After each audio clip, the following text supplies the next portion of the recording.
Pirang mga Bicolano kanya-kanyang diskarte ngunyan tanganing mapag-andaman ang mainit na panahon. Mga eksperto pigpapagirumduman ng publiko dapit sa mga dapat gibuhon sa panahon nin tig-init. Ang detalye aramon ta sa pagtutok live ni Jessica Kalinog. Jessica.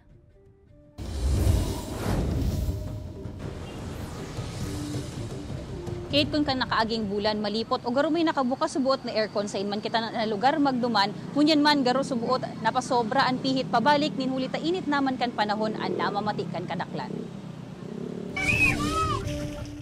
Huli sa arasahas kan panahon ngunyan, day nadama katios ang 18 anyos na si Alex na day magkarigos.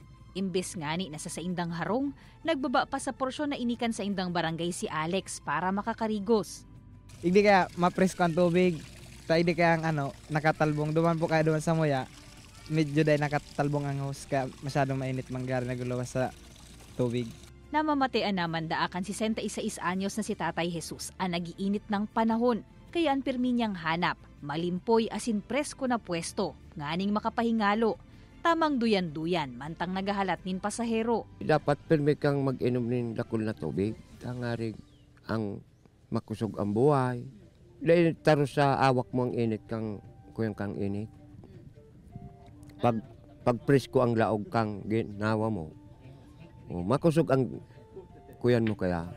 Makahoy na lugar man ang pirming hanap ni Christy na pwede nindang mapwestuhan kan sa iyang 2 anyos na aki. Kung nasa laog da kaya sindakan harong, dain ay ibitaran ang pagpastidyo kan aki, huli man sa arasahas kan pagmati. Importanteng man itaarog ka may baby. Pag minsan sobrang init. Ang electric pan ay naman gaasir. Sa monitoring kan Pag-asa Southern Luzon, haros kabus na probinsya sa Bicol Region. Partly cloudy to cloudy asin may isolated rain showers ngunya na aldaw. Daraini kan easterlies. Alagad yaon man giraray ang northeast monsoon o amihan. Kaya may mga pagkakataon na pagkaagang amay asin pagkabanggi, malipot pa. Alagad sa maghapon, talagang mainit naman ang panahon. Pagkatapos nitong yung amihan, papasok na tayo ng dry season. So, mas expect tayo na mga bandang March, pag nag-change na yung shift ng hangin, makaka-expect na tayo ng yung medyo halos mainit sa buong araw.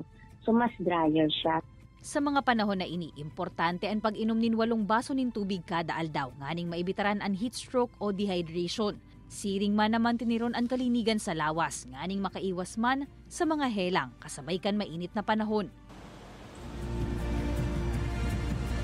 Basado sa forecast, Kate, kan Pag-asa, ang mga probinsya kan Albay, Camarines Norte, Camarines Sur, Catanduanes, asin Sorsogon, nasa irarom kan yellow code o below normal rainfall paglaog yan nin Marso. But sabihon, mainit ang panahon, alagad igwaman girarin nin tsansa nin mga pag-uran huli sa localized thunderstorms. Mantang an mas bate man, nasa irarom kan red color, paglaog kan Marso asin Abril. But sabihon kaiyan, way below normal ang rainfall, asin antisipara naman kan mga residente sa probinsya ang mas mainit na panahon paglaog kan mga bulan na iyan.